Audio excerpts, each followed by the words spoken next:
It's 7 o'clock. We'll call the meeting to order. All members are present. We'll begin with transmitting of Treasury warrants 52, 52A, 53, 53A, 54, 54A, 1A, 2, and 2A. Do we have a motion? So moved. And second. Made and seconded. All in favor? It's unanimous. Proceed to the approval of the minutes of March 12, 2012 and May 14, 2012. Do we have a motion? I move to approve both sets of minutes from March 12th as well as May 14th. Second. Made and seconded. Anything further? All in favor? It's unanimous. Our first appointment this evening is scheduled for 7 o'clock with William Schofield Jr., 579 Main Street Donut Shop, Inc., DBA Heavenly Donuts, and it's regarding a request to obtain a common victual license for property located at 579 Main Street. Mr. Schofield? Yes, please. Good evening, sir. If you'd like, have a seat at this table to our left.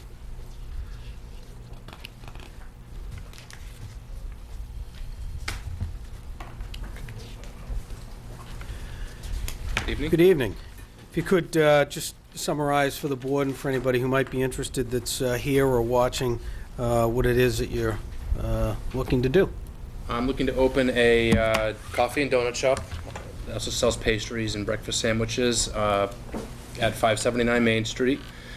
The operating hours will be somewhere between 5 a.m. and 10 p.m., give or take an hour, plus or minus, depending on demand. The seating will be for about 28 people. We'll have a drive-through. No table service, it's just a counter service. We don't do any heavy cooking. Most product is prepared off-site or shipped in frozen. It's pretty much a summary of the store. Very good. In the location, this is the location that some time ago was Quick Carver, right? Right. Yeah. Yeah, most currently it was the Danvers Savings Bank, Right. across from the Mitsubishi dealership. Okay. Any questions or comments from the board? We have some recommendations. Yes, Mr. Chairman, we have a recommendation from the Health Director who recommends approval of the common victual license for 579 Main Street Donut Shop, Inc., doing business as Heavenly Donuts, subject to meeting all the requirements of the Board of Health. And also, the Inspector of Buildings indicates that this is an allowed use in the general business zone, so there are no zoning issues. I have not received final notification, however, from the Board of Health. Have you received all of your approvals from the Board of Health? She hasn't done final inspection yet. Okay. I've just commenced construction like a week ago today, so I got 3 more weeks to go, maybe 4 before she walks through. Okay. And I think we were trying to get it on, Mr. Chairman, because the next meeting of the board would be August 13th, and you were trying to open prior to that date. Day, exactly, yeah. Okay. So if the board so chooses, I would recommend that if they choose to issue the common victual license, that they do so subject to meeting all of the requirements of the Board of Health. Okay, and Mr. Schofield, you had indicated the hours would likely be from 5 a.m. to 10 p.m. depending on demand. Mm-hmm. So I presume if we established hours from 5 a.m. to 10 p.m., you may opt to close a little earlier or whatever the case might be. Does that make sense to you? Yeah, I may open a little earlier depending on the demand. If I hear that the customers want to, have coffee and donuts at 4 a.m., I may do that. I know that a lot of people from this town travel into the city early, so I just kind of want to leave it a little bit flexible. Okay. That's all. Any questions or comments in general or specifically on the hours? My question, I'm prepared to vote with the information here, so my question isn't, I guess, pertinent to the application. Excuse me. Is Heavenly Donuts, educate me a little bit, is it a franchise organization? It feels like a familiar name. Yeah, you probably recognize the name because they've been in the Merrimack Valley for 37 years. Okay. They were originally up in the Pleasant Valley in Methuen, on the Pleasant Valley exit in Methuen. So the first generation opened it 37 years ago. They've been there for a long time. There's another location in Bradford that's also been open for about 35 years. Recently, there's another location that was opened in Haverhill. on the other side near the Plastow border. And most recently, there's one actually opened in North Reading. So So these they're are all, popping up. they're all corporate owned. You're not the owner No, of this I am the particular- owner. So it's a franchise. They I'm are sorry. franchise. Yeah. No, okay, Yeah. so- and So I you are bought a owner. franchise. Yeah, I'm the owner of this franchise. Very good, very good. I was just curious about that more than anything else. I Yeah. wasn't sure what the structure of the organization was. That's fine, thank you. Okay. Anybody else? I was just leaning over when you were talking, asking the manager if I had, I couldn't recall that there were any residences in the immediate vicinity, and Mr. Kyra indicates that he's not aware of any. I don't know if anybody else can think of any, but I can't. I think, No butters that are Okay. residential. yeah, so yeah. I'm not so concerned about ours as might otherwise be. Any questions or comments from the audience? Do we have any further questions, comments, or motion from the board? I'll make the motion that we approve the victual license for Heavenly Donuts pending approval of the health department and all the issues laid out by the town manager. We have a motion. Do we have a second? Second. Made and seconded. Anything further? All in favor? It's unanimous. Good luck. Thank you very much.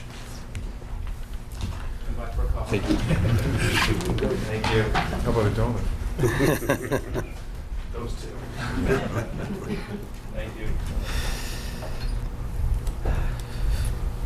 Our 7:10 appointment is with Jess Phelps, Historic New England, Carolyn Harris, Chairman of the Historical Commission, and Teresa McDermott, Museum Curator, and it's regarding the role of the town of Wilmington in managing preservation restrictions on the Boutel Hathorne House, a.k.a. Richardson Estate at 280 Woburn Street. If you folks would like to have a seat at the front.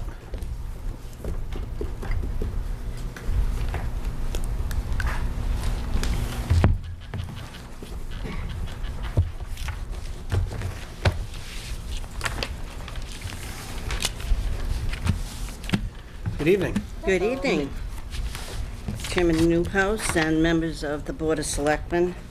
We're here this evening representing the Wilmington Historical Commission with reference to the Winifred Richardson estate and in the management of preservation restrictions on the estate. Terry McDermott, you know, is the town manager. That'd be nice, huh? The manager, the curator of the Wilmington Town Museum, and Jess Phelps is here representing Historic New England. At the town meeting in 2002, the citizens of Wilmington voted to accept the historical easements on the Richardson property on 280 Woburn Street. At that time, Mrs. Richardson's goal was to bequeath the property to the town of Wilmington. Having the historical easements in place was the first step in the process. At that time, Kathleen Reynolds and I worked closely with Attorney Newhouse to draft those easements and have them in place and voted on at town meeting. When Winifred passed away, her trustee chose instead to transfer the property to Historic New England in 2011. Historic New England, formerly known as the Society of Preservation of New England Antiquities, is a respected organization which specializes in historic preservation and managing historic easements. Terry, as curator of the museum, has worked closely with Historic New England during this past year as they graciously gave us permission to tour the house and to remove historical artifacts for display at the Wilmington Town Museum. The purpose of our presentation this evening is informational.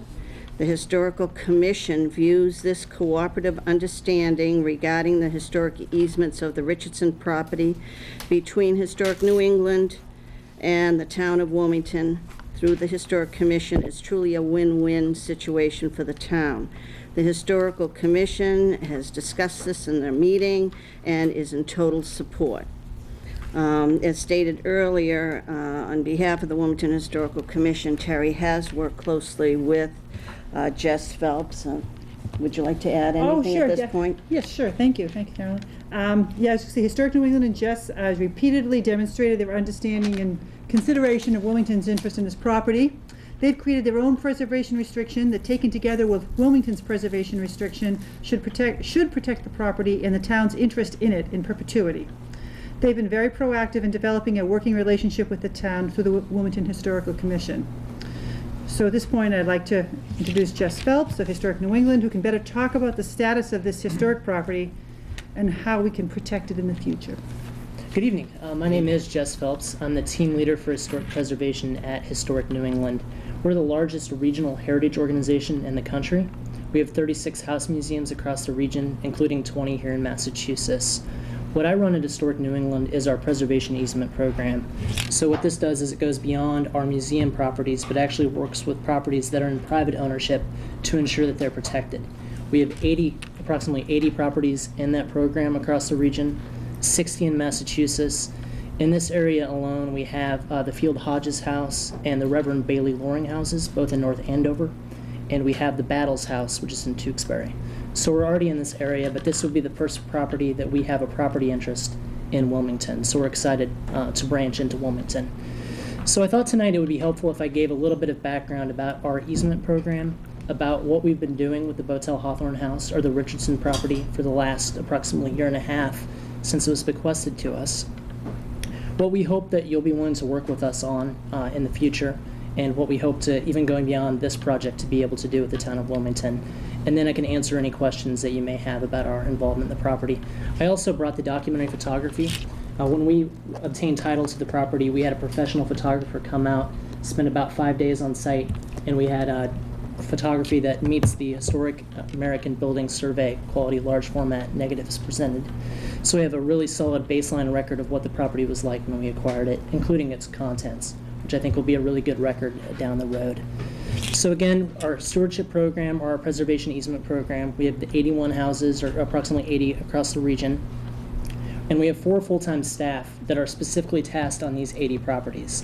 And they are basically historic preservationists who have experience dealing with historic paint color, maintenance issues, and could go on a property and identify what's going on with it and if there's maintenance issues that need to be addressed. And on every property that's in the program, we do at least an annual site visit just to ensure that it is still being in good repair.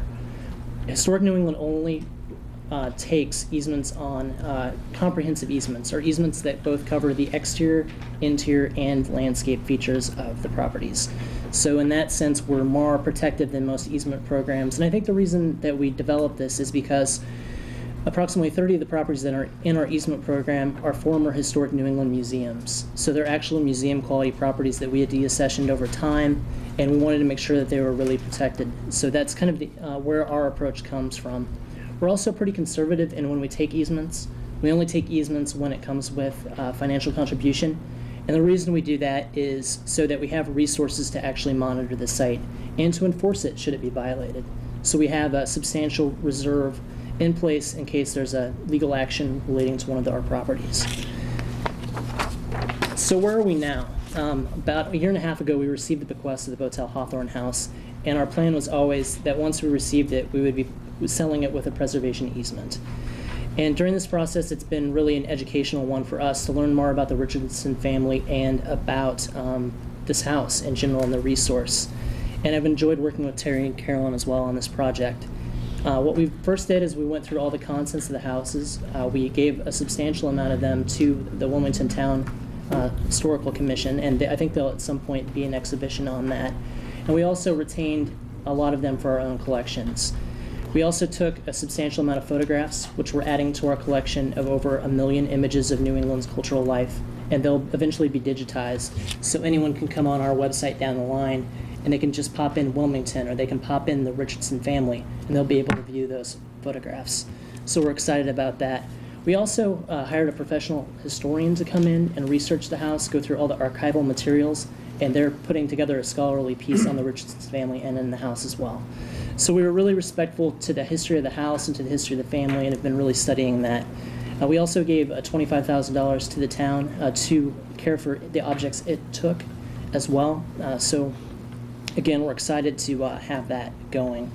So where we're at now is we're finally to the point where we've gone through all the contents, we've had the house on the market a bit, and we found a preservation-minded buyer.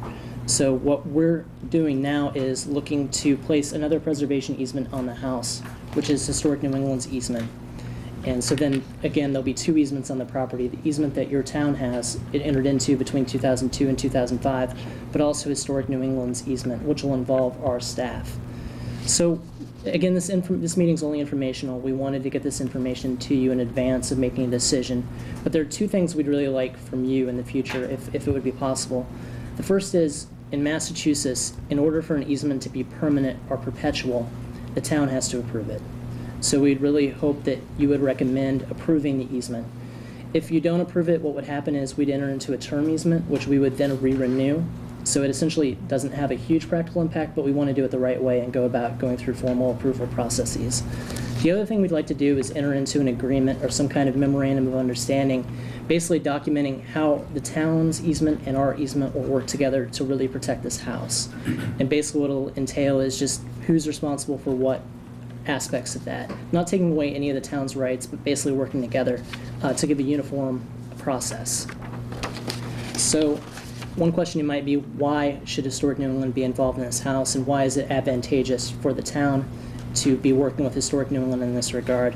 One is we have a professional preservation staff. We can draw upon the resources that we have dealing with 36 museums and having 4 professional staff really on this property. It'll also potentially reduce the town's liability. We have a multi-million-dollar defense fund for our easement properties. Should any enforcement action occur, Historic New England's resources will be brought to bear, not solely the town's. We also have an organized review process. When any decision for modifying a house or doing anything care-wise for a house comes before us, we have a committee of preservationist professionals who will then evaluate that proposal and give a recommendation. So any project or work that comes before this property will be vetted by that committee. And we also will assist with future sales. It's important to find a preservation-minded buyer. We can publicize the house on our website, get it before preservationists in Massachusetts, and really find a sympathetic buyer. And the other thing I'm hopeful is that this will start to build a relationship with the town of Wilmington. Obviously, we want to co-hold this easement, work together on this property, but we've also already offered to help with Harnan Tavern, potentially come out, send our staff out to do a conditions assessment or something of that ilk, and potentially provide any support we can on Butters Farm as well.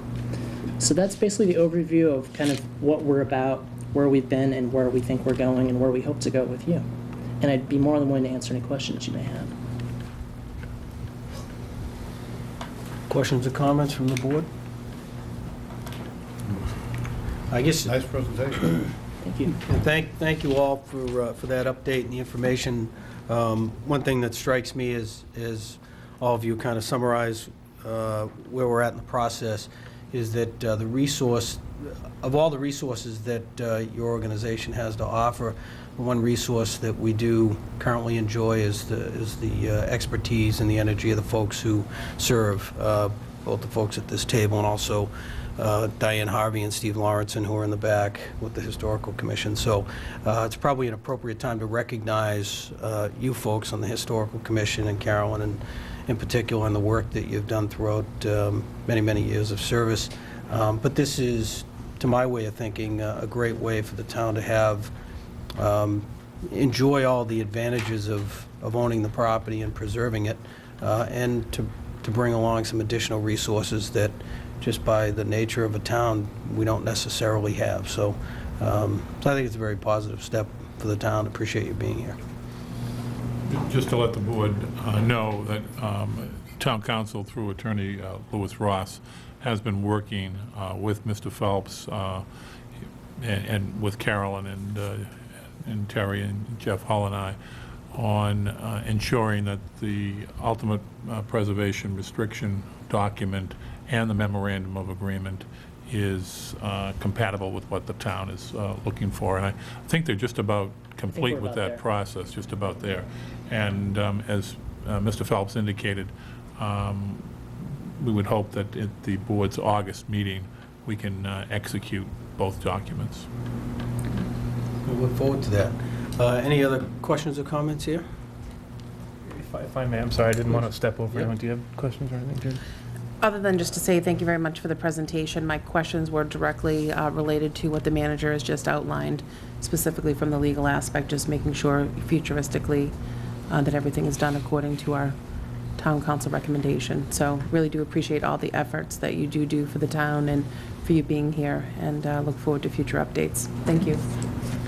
Yeah, I'll say that I remember back when the house first became available, I personally felt a certain amount of trepidation about the potential sale, and your organization picking up ownership of it. I wanted to kind of keep control, and I want to echo Mr. Newhouse's compliments to the entire team at the Historical Commission. That all being said, I think we can all, I don't want to speak for anyone else, but I think we can all universally agree that it's been a pretty good partnership. I'm very glad that you're on board, and We're very excited to work looking with you. forward to And working with it's a great resource. I brought this, I don't know, I know you have a meeting, but it's the documentary photography of the house. And so if you want to see this, I can leave it and maybe get it back from Terry. But it's got some great images of the house, and you have a great property here. Yeah, I Great resource in town. browsing through it. I don't know if we can get it back to you. Out of curiosity, just by educating me, you mentioned something. You're respectful to the historical integrity of the building itself and of the property on the whole.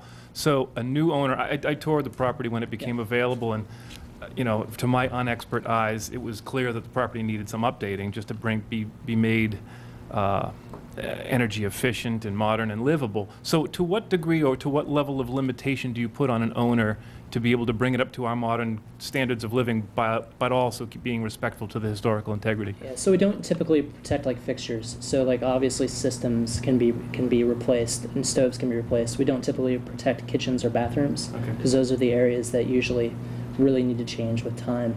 So really the view that we take is we always want a house to be lived in because that's really when it needs to be cared for. And our stance is we're always looking for a solution that's reversible. So typically we find that we can accommodate most modern living and find a reversible option. So an example would be instead of running a cable through maybe like paneling, we run it through plaster, which can then be patched. So having preservationists that we can call upon on our staff to go out to the site, work with the owners, and really find a solution is kind of where we have to go with that. Do you help guide the contracting process, Absolutely. the builders and those that come in and do the work? It's critical that we be on site during the work, And really to watch it, and every couple days at least, because you really need to be guiding that and really working with them to understand and make sure they have a preservation-minded contractor that's working on the project. So potential buyers really know when they're getting into this, they know exactly what they're getting. They know they're walking into this kind of a situation. We spend a lot of time with any buyer that's coming in, going through the house, explaining what the house is to them, and also going through and explaining what they can and can't do, because we really need to have that understanding up front. I also introduced your easement, obviously, because you have public access rights under your town easement, which we don't typically include, but for your town, it's so important that you have that right, so we explain that as well. So it's a relationship that you have to build with any new owner, so they really get the resource and they can have this kind of give and take understanding of they know kind of what they're getting into, and the house can evolve, but there are definitely strong limits on that. Thank you. I'm confident we'll develop a good, long-lasting partnership, and thank you, ladies, for representing the board tonight. Thank you. Thanks.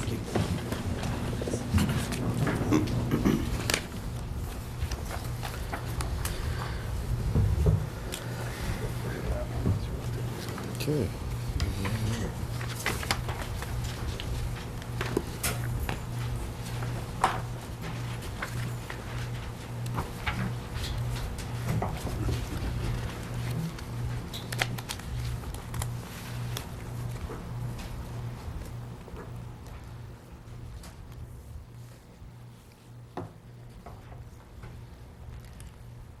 Communications.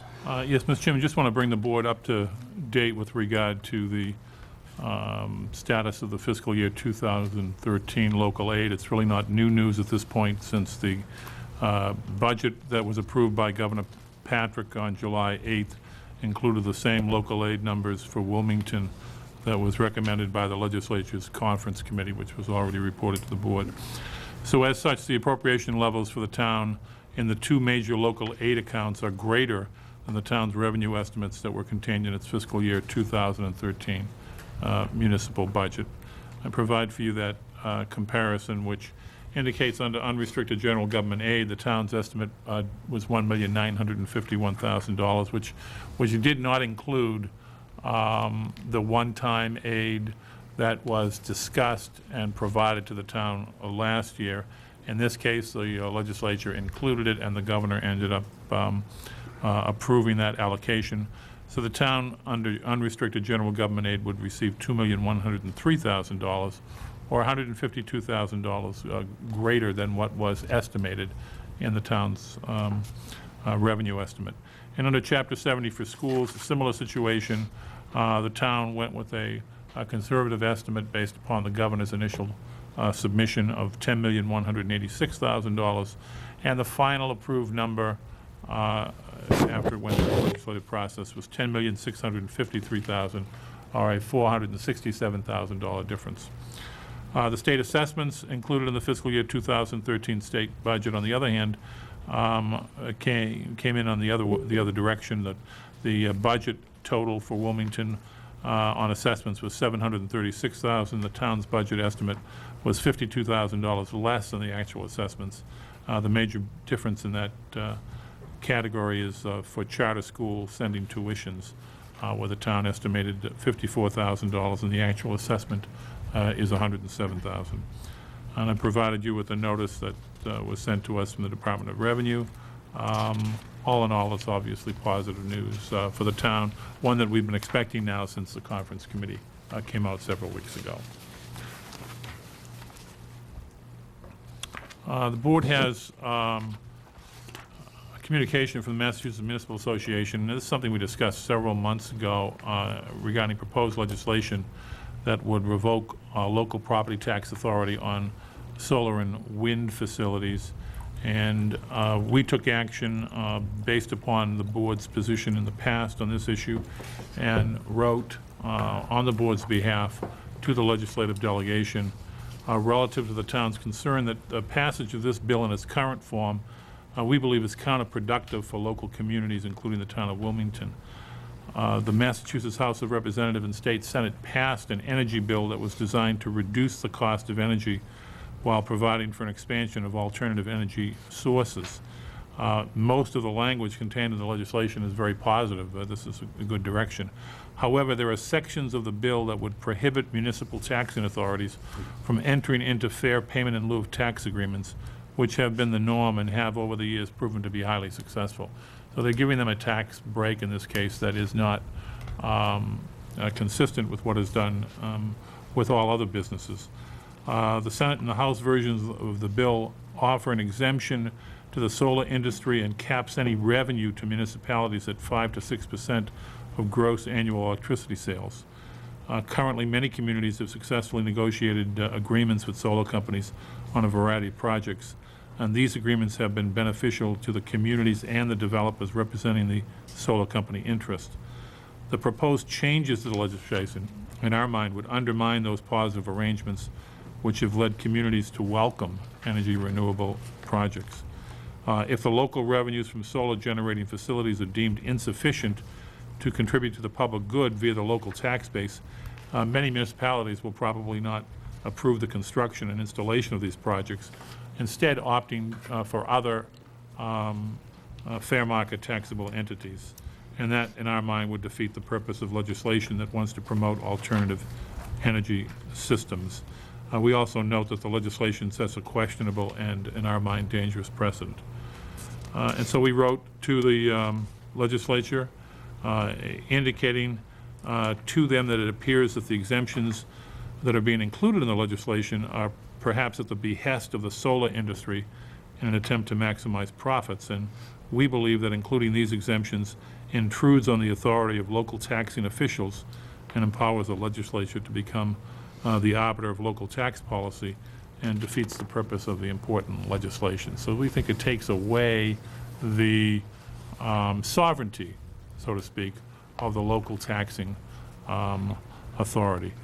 So we wrote to our members urging them to contact the members of the conference committee to simply remove the property taxation sections from the final bill because we think in its current form it undermines local budgeting processes and Local Taxation Authority and gives a special windfall to energy developers at the expense of local taxpayers. So we'll await a hearing from them on this. This letter just went out on Friday after we got this information from the Mass Municipal Association. We'll keep the board apprised. The board has a communication from me regarding Senate Bill 2289, which is an act relative to the redevelopment authority in the town of Wilmington. Senator Bruce Tarr has advised the town that the home rule petition, which is Senate 2289, to dissolve the Wilmington Redevelopment Authority, has been reported out favorably by the Joint Committee on Municipalities and Regional Government. The bill had been expected to go before the full Senate last Tuesday. However, that Senate session was canceled. It now appears, based upon what Senator Tarr has indicated, that they will likely act, that being the Senate, on the bill during this week, the week of July 16th. The bill is currently listed in the notice section of the Senate calendar under second reading matters. It has to go through a second reading and a third reading before the Senate will act on it. And I've attached a copy of the particular bill, which is really pretty simple and does what the town meeting asked it to do at the 2012 meeting. The chairman has sent a letter to the chairman of the City of Woburn's Board of Appeals regarding the ledges at Woburn Affordable Housing Project. You will recall that this matter came up to the board at the last meeting. Did you want me to read the letter? Put it in the record, or? I think we can probably just summarize the contents. Okay, we did send the letter talking about the historic, long-standing intermunicipal relationship that the town has enjoyed with the City of Woburn. And we indicate to them that in furtherance of this partnership, we hope that they would listen to the town's comments relative to the proposed affordable housing project, which is on Main Street in Woburn near the Wilmington town line. We made it clear in the letter that the town, like the City of Woburn, shares a commitment to diversified housing stock, and we are not writing this letter in opposition to affordable housing. In fact, we point out that we have met our 10% affordable housing goal. But we indicate that the location that's been cited for this project is less than ideal because of its proximity to the Olin Superfund site and the enormity of the blasting that's required, as well as our primary objection, which is the proposed preferred route for trucks. Based on a 2012 submittal on June 20th from TEC to the City of Woburn Board of Appeals, they're talking about a truck route that would haul in excess of 400,000 cubic yards of material through residential neighborhoods in Wilmington. The town is registering its strongest objection to the plan, indicating that it would have a negative effect on the community. The town writes that it believes the project, which is being proposed for housing purposes to benefit the citizens of Woburn, should not adversely burden a neighboring community. We indicate that if the city supports such housing at this location, it should take responsibility for hauling material through the City of Woburn, or in the alternative, a mutually agreed upon route that doesn't harm neighboring residents. We reminded the City of Woburn that the Board of Selectmen supported their request to reopen the bridge to the Commerce Way industrial area. And part of the reason for that was the understanding that truck traffic would now be removed on Woburn Street in Wilmington. If the Board of Appeals accepts this proposal, that would violate our agreement and our trust with the City of Woburn. And we are suggesting that their traffic route be changed, which right now would have them go on Route 38 into Wilmington to Eames Street, through the residential neighborhood of Woburn Street and onto Lowell Street, presumably to Route 93 or Route 128. We indicate that the stretch of Woburn Street to Eames Street is residential, and in addition, there's a nursing home facility at that location, and also in the section of Lowell Street toward Route 93 is also residential.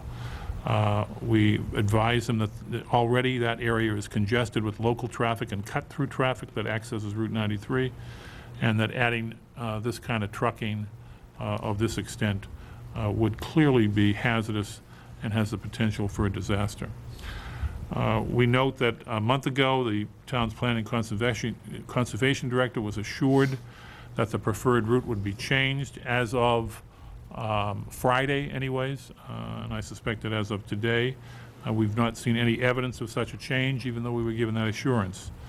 And so we advise the city of Woburn that if the preferred route continues to be the one that is currently shown on their sites, that we will explore, as the chairman has said and writes, all legal means to oppose the project on the grounds that generation of traffic onto residential roads in Wilmington is both unsafe and unwise, particularly when there are alternatives readily available.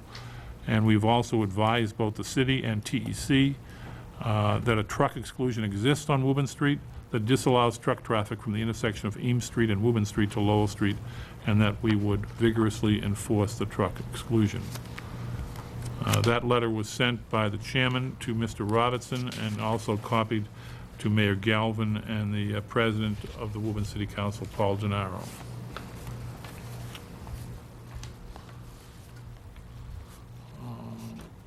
Do we, if I may, I'm sorry, do we anticipate or expect or have a date specific for any kind of a response from them?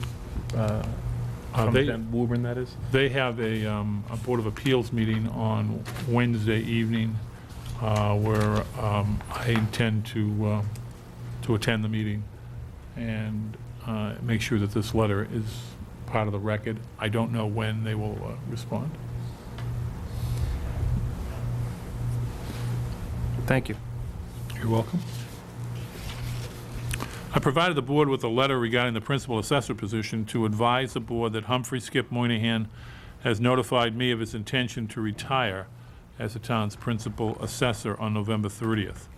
Mr. Moynihan, in his own words, has decided that it is time to get reacquainted with his golf clubs. The town of Wilmington, in my judgment, has been fortunate to have had Mr. Moynihan in its employ for the past 20 years. As the board is well aware, Skip has been the consummate professional who has demonstrated his leadership and expertise as a key member of the town's financial team and as an integral part of the town's economic development initiatives. The town has already initiated the recruitment process for a new principal assessor. We believe that we have sufficient lead time to have a qualified replacement and to effectuate a smooth and efficient transition. Employment advertisements have been placed in relevant professional publications and, as is customary for all positions, internally posted and posted on the town's public website. We intend to accept applications for this position through August 17th. Jeff Hull and I will work with Mr. Moynihan and other designated department heads to serve as an internal screening committee. Mr. Hull will appoint Mr. Moynihan's successor, who we expect will work with Skip during a 3 to 4 week transitional period. We are grateful to Skip for his willingness to remain with the town through the important and complex fiscal year 2013 tax classification process, which, as the board knows, he comes and expertly delivers a presentation to the board each year in November.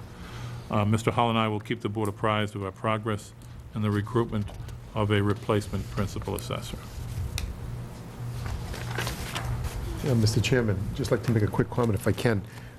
Just like the town manager stated, Skip Moynihan's been a professional, always been a gentleman coming in here, and obviously, like us, we see and talk to people in the community, and a lot of people, said this door's always open when people want to ask for an abatement. He's always been a professional and gentleman about it, so unfortunately he has to go, but I understand his reason why, so I just thought I'd pass that on to the manager, and obviously, I'm sure that he knows how we all feel about him. I think he's a complete professional. Thank you. Thank you. The board has a notice from Lisa Lorden, the Assistant to the Commission for the Alcoholic Beverages Control Commission, regarding the dissemination of information to licensees. And it's just a notice indicating from time to time the ABCC asks the towns to send advisories to the various licensees, and we do that as a rule. It just brings this to the attention of the board, since it is the board that's the licensing authority. You can be assured that any time we get anything from the ABCC, we just forward it over to all of those that are licensed for alcoholic beverages in the town. We have information that was provided to the board from Jennifer Earls regarding a fundraising event for the Kelly Family Fund. Ms. Earls wrote to Mr. Newhouse to ask if the board would publicize at an upcoming meeting this particular event, which is a benefit event, and their fundraising efforts for the Kelly family. She wrote to us about a couple of significant tragedies where the father suffered a stroke and is going through an undetermined amount of time for rehabilitation. And during that period, his eldest son, who was also a part of their business, was in a severe accident resulting in partial leg amputation. And so neither one had been able to work in the family business of which they are principals. And so there is an invitation to folks, if they're interested, to attend a benefit event on Wednesday, August 8th at the Wilmington Knights of Columbus from 5 to 9 p.m. To raise funds to assist the Kelly family. The benefit event is free and open to all of those in the town and outside of the town if they're interested. And they've provided information and thanks to the chairman for agreeing to publicize this particular event. We've provided all of the information to the media who are here today, and we would be certainly grateful. I know they would be grateful if they wanted to put any of this information, any of the details about the benefit in their publications. They're also looking for suggested raffle and silent auction donations. There are postings up around town, including in the town hall lobby, about this particular benefit. If you're interested in learning more, you can contact Jennifer Earls at 978-790-3588 or at her email address jennifer.earls, E-A-R-L-S, @gmail.com. Mr. Carey, if I may, I just one last thing.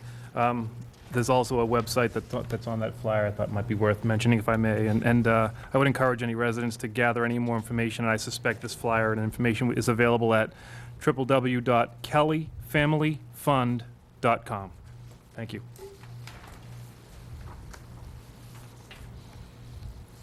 I'll point out that Kelly is K-E-L-L-Y. If I may, excuse me, Mr. Chairman, it's just another example of town of Wilmington stepping up the family in need. Mr. Chairman, members of the board is being asked to consider signing street acceptance plans for ways accepted at the May 5th, 2012 annual town meeting.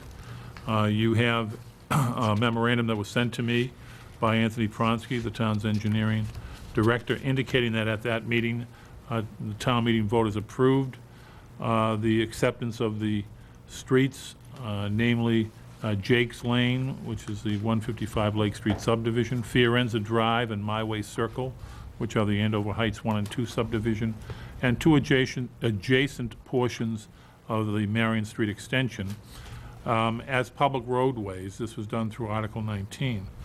As a result, the DPW's engineering division is submitting the roadway conveyance documents as well as the Mylar street acceptance plans, which we will ask you to sign for execution by the Board of Selectmen.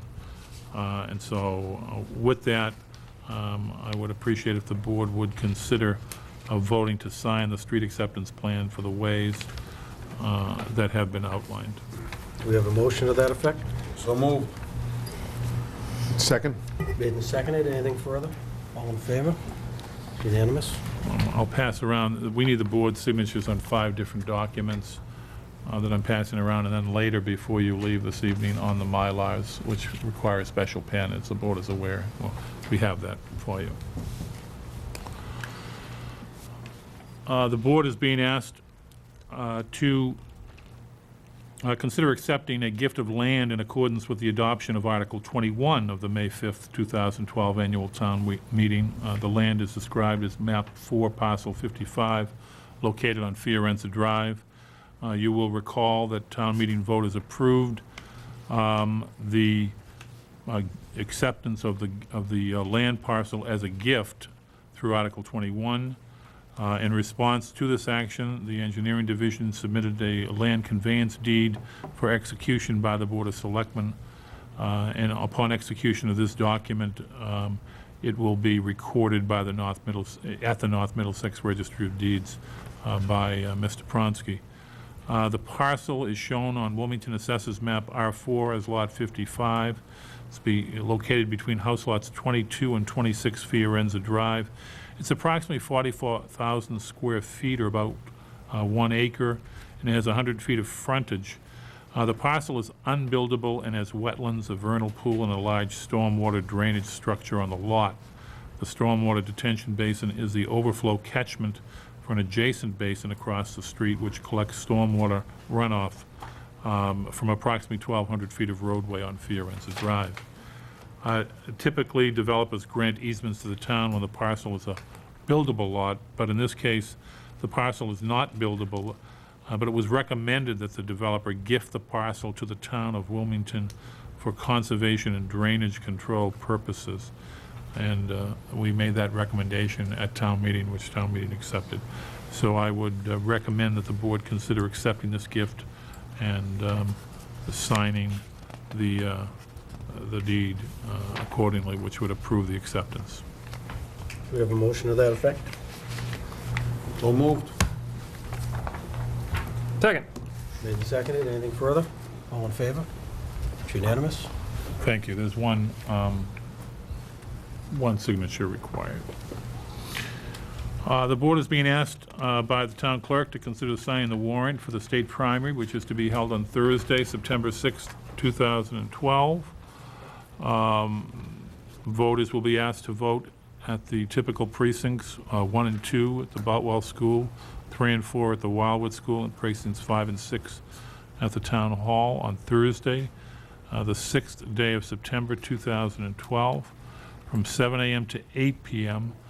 To cast votes in the state primaries for the candidates of political parties for the following offices: Senator in Congress, Representative in Congress, Governor's Counselor, State Senator, Representative in the General Court, both the 19th Middlesex District and the 21st Middlesex District, Register of Deeds, Clerk of Courts, and the Sheriff's position, which they, in their document, refer to as filling a vacancy. It is because it's to fill the position that is now filled on a temporary basis through an appointment, and they will have to vote to fill that position permanently.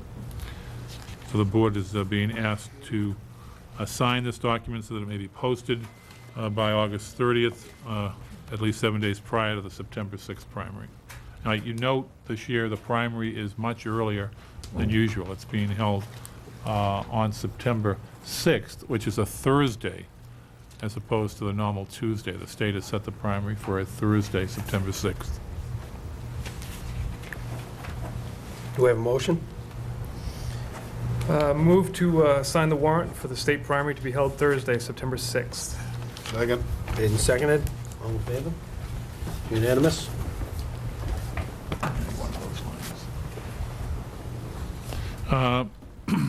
Mr. Chairman, that concludes the regular business before the board.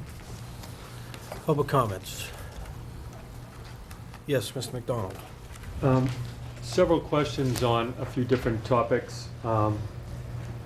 At the previous Selectmen's meeting, the discussion had to do with the bond issuance for the financing for the new high school. And I was wondering if you could tell us if the bond costs and the interest are being financed into the overall loan. The acquisition cost, I think is what you mean, of the bond, yes. Acquisition cost and the interest also? Is that, what, can you tell us what all is being financed into that loan? Sure, the interest would be a part of the loan. Can you just kind of explain to the town we were told that the interest cost was gonna be like 3.28, but we noticed that on some of the bonds, they were 5% interest. Right, because when you added everything up together and averaged it out, it came to 3.28, but that included the premium that the town received. The town was paid, it's a very complex financial arrangement, but the town was paid $2.8 million by this particular company that goes back in to reduce the actual interest rate. So the true interest rate becomes 3.28%. There was one financial institution that was willing to pay in excess of that, I think $5 million. But when you factored it in, their true interest rate turned out to be 3.34%. I'm doing this from memory now. I don't have all of this in front of me, but that's how you come up with what is referred to as a true interest rate. They give you a particular interest rate, and then they also, in this case, provide you with a fee for the privilege of doing business. That goes back into the entire cost, and then it comes out, it calculates out at 3.28%.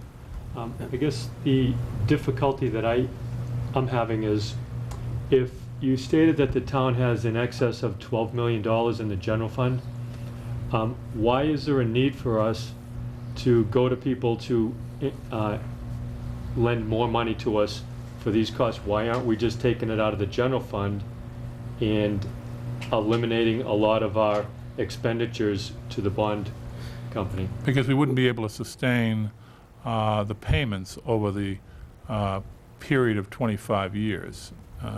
You just don't deplete your savings. It's similar to if you're making a major purchase on a house, for example, and you still need to have money in the bank. Even if you have some money in the bank, you can't decide to pay all that up front and leave yourself with no money to make payments down the road. So I think we financed it the way, as far as I know, every other municipality finances a project of this nature.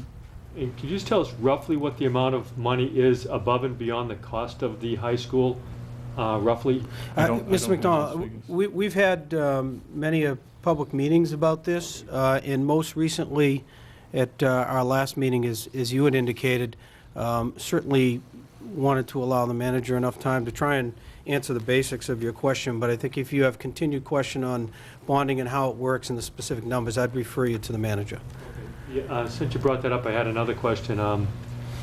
The last meeting I brought up the fact that the people in Wilmington are being charged a fee on their cable bills, which essentially goes to fund a company that's not owned by the town, which is WCTV, but yet we go to high school building committee meetings and Wilmington Community Television is not there.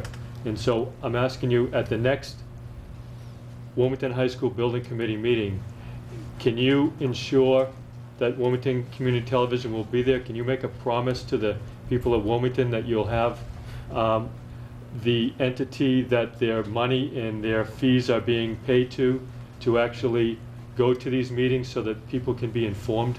I cannot and I will not. I'd recommend to you that, as you've indicated, you obviously understand that WCTV is not a town entity. It's not a committee that's controlled by the town. Certainly, we've had a beneficial relationship through the years, and beyond the licensing agreements that are executed every 10 years or so, now that there's more than one provider, they're staggered a bit.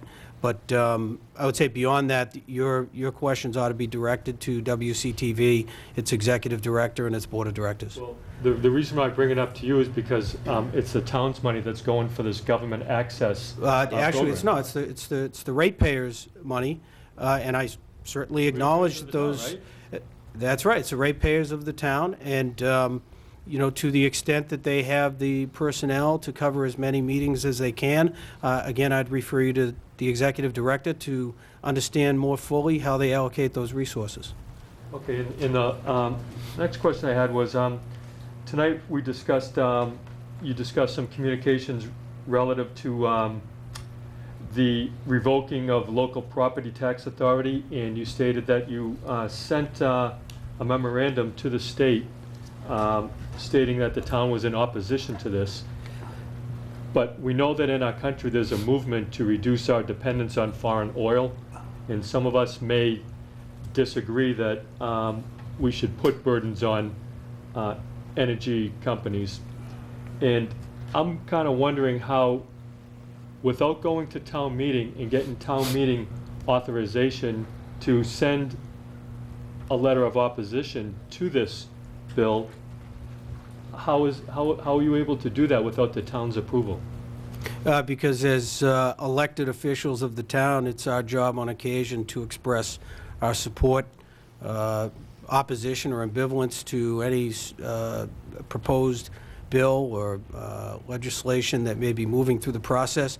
And if you disagree with the position that's been taken by the board, I'd suggest that you contact our legislative delegation directly as a constituent to let them know how you feel about it. Okay, just the last question I had, Mr. Newhouse.